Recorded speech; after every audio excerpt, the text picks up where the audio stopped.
Hey guys, welcome back to Guys That Magic. It's me, it's Steven. I'm your host this beautiful evening.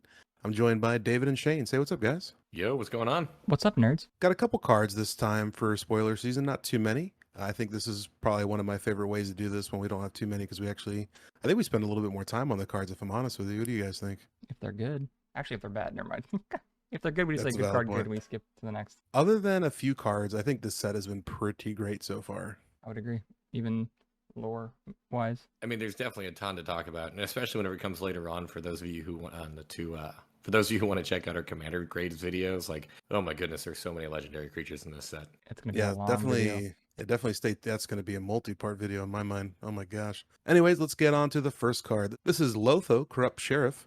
This is a white and a black for a legendary creature, Halfling Rogue. 2/1. And then it says, whenever a player casts their second spell each turn, you lose 1 life and create a treasure token. That's a lot of power stapled onto this little body. Dude, I'm telling you right now, this color combo is one of my favorites to play in Magic, and this is a fun one, dude. I'm not gonna lie. Yeah, because you can gain the life back easily, I'm sure. Yep, and like I'll be honest with you, I don't think anyone's really going to be looking at this that much. This comes down turn 2, and it's dealing damage to you, and you're gaining the treasures. I don't know, man. I don't really think people are going to be paying too much attention until it's too late. It's going to be a Do you think lot of mana, though. Do you think that there is a world though in which like this starts to become detrimental? Like you've done so much damage to yourself, you're starting to like really consider whether or not you're potentially going to kill yourself with this card. Yeah, I mean, when I possibly. read this card, I don't think so. Actually, I No? would disagree with you there, Shane. I mean, listen, this is basically 3 life in a turn cycle, right? Well, 4 Well, because technically you 4. count It 2. counts as a player, yeah. I mean, so 4 life every turn cycle. You're in some good colors to gain the life back.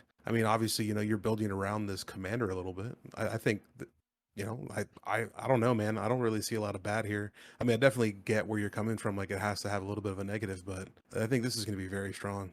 I mean, if you're worried, David, at that point, just play super aggressive and start throwing them in front of people.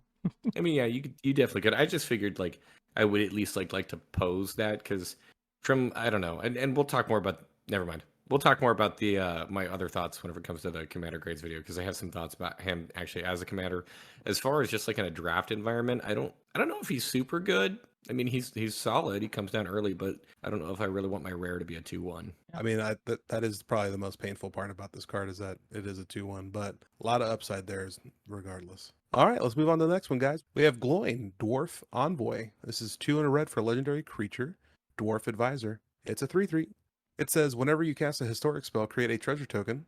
This ability triggers only once each turn, and then you can tap it, sack a treasure, go to target creature. So like the once each turn clause on this card is a safety valve that I do actually feel is very necessary. I feel like otherwise you could just be playing this with a bunch of like 0 mana artifacts or really cheap artifacts, and then you're just net positive on mana. So I actually do think that this is kind of a requirement here. I mean, definitely agree. Like a Cheerio style deck. Yeah, I feel like he would just be nuts. Well, I mean, if you got some way to have, or give your artifacts and legendaries, whatever, flash, you can do it on other people's turns, too. Oh yeah, I mean there's still definitely like a huge amount of upside. Like this makes all of your artifacts essentially count as 2 artifacts because the treasure token itself. And then plus like you have a way for you to be able to deal with any kind of like really annoying creature card. As far as like a draft environment with this set, I don't think this is going to really do anything for you aside from just like make a couple treasures here and there. I don't think I want to be goading the thing that's going to have to attack me anyways. But in multiplayer, if you're playing Commander, I mean that goad is relevant. Yeah, I agree. If we're doing multiplayer, just don't stare at my screen. Will do. Moving on to a sorcery, we have the Ring Goes South. This is 3 and a green. The ring tempts you. Then reveal cards from the top of your library until you reveal X land cards, where X is the number of legendary creatures you control. Put all lands revealed this way onto the battlefield tapped, and the rest on the bottom of your library in a random order. I think for this set, this card works well with how many legendary creatures are in this set. Like if you're drafting, I mean, honestly, I don't think I really want to be drafting this, but there are a couple of like creatures that care about lands here. So this could be good. And worst case scenario, like it puts a couple lands in play for you. I don't know if this is better than any just generic ramp spell we already have access to though.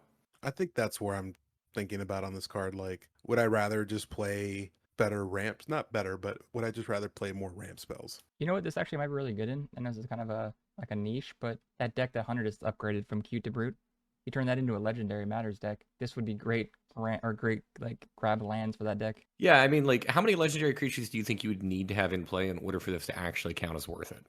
2 to 3.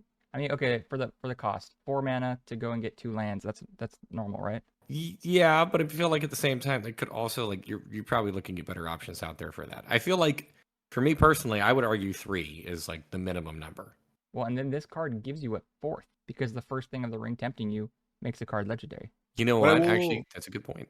what I will say about this is I do like the fact that you aren't really whiffing. You know what I mean? You are revealing X land cards. So I mean, you are going to hit every single one of those lands rather than like looking at the top X cards of your library and then hopefully there's lands there. Yeah, you just have to have enough legendaries to make it worth it, I guess. Yeah, but the flip side of this too, and kind of like the negative of what you just mentioned is like you can't use this for fixing. So like if I'm playing in a multicolored deck, say for example I'm playing in Jund and I really need a swamp, there's no guarantee that this is going to help me do that. That's where the luck comes in, bud. So I guess you could sort of whiff, you know?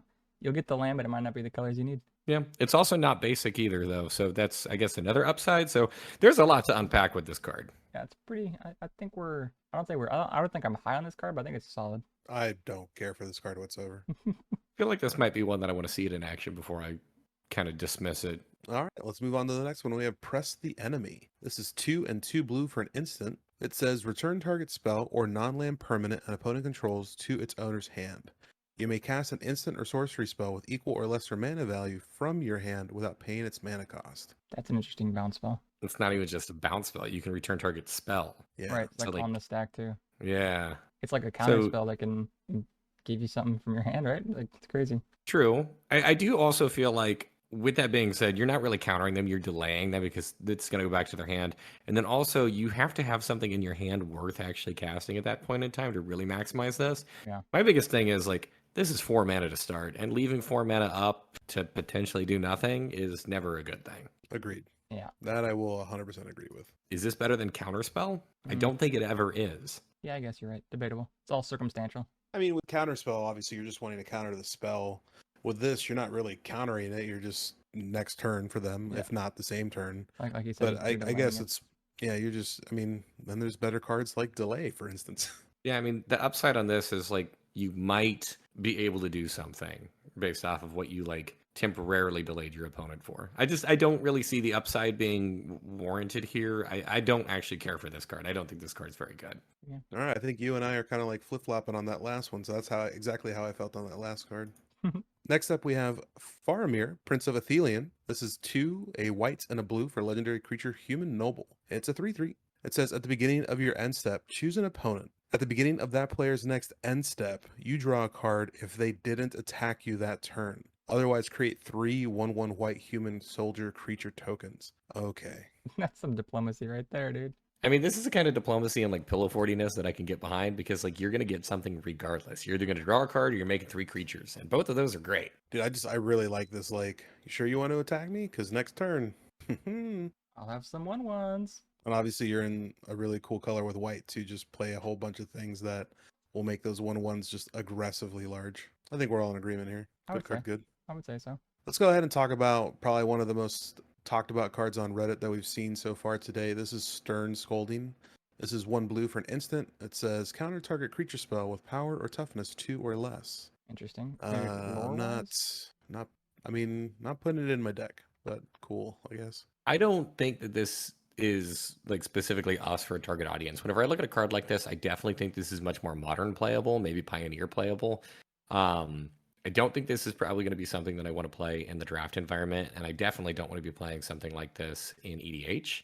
Yeah. But if I'm looking through like a modern lens, there's a lot of really powerful creatures that come down with that toughness 2 or less. So having a counter spell at 1 mana, that could be pretty good.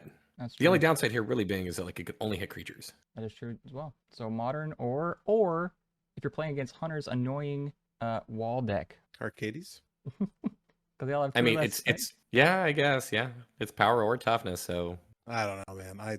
I'm not getting behind this card whatsoever. Yeah, I mean, it looks like it'd be cool, but like David said, probably not for us. I mean, it's the same thing to me as like if you're playing in a format where like mental misstep is good, this might be a card that's pretty solid.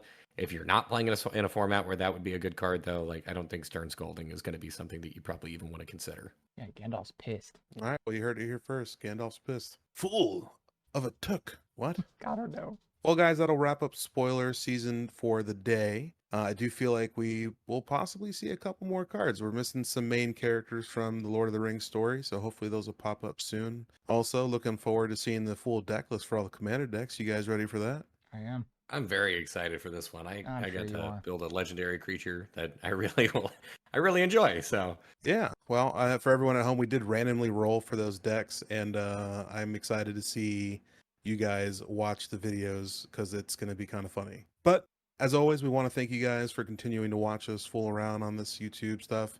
It is really fun for us, to be honest with you. But if you do want to catch some more stuff, we are also on TikTok, Twitter, and Instagram. That is at Guys That Magic for all of those. Make sure you're subscribed so you can stay tuned and watch all those fun videos we just mentioned. What was your favorite card released today? Go ahead and let us know down below. Leave a comment. David, Shane, what do you think? so I have a Council of 4 deck, and looking at Faramir, I think I may just swap the commander out there. Oh, Interesting. Shane? I don't know. I kind of out of these, I kind of think I like the Ringo South. All right. What about you, Steven?